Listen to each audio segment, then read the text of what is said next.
Hello guys, in today's video I'm going to show you how to download a DaVinci Resolve on MacBook. So I already have it, but to find it all you have to do is go to Google and write down DaVinci Resolve, and then you can click on any of these where it says Blackmagic Design. So I'm just going to click DaVinci Resolve download, and now we are here. So then you're going to scroll down and you're going to choose Mac OS.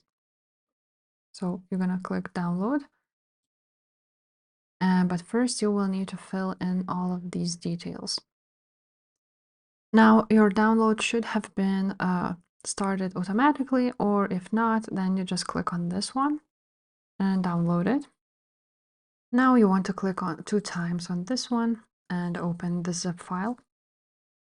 And now you will click 2 times on this DaVinci Resolve DMG.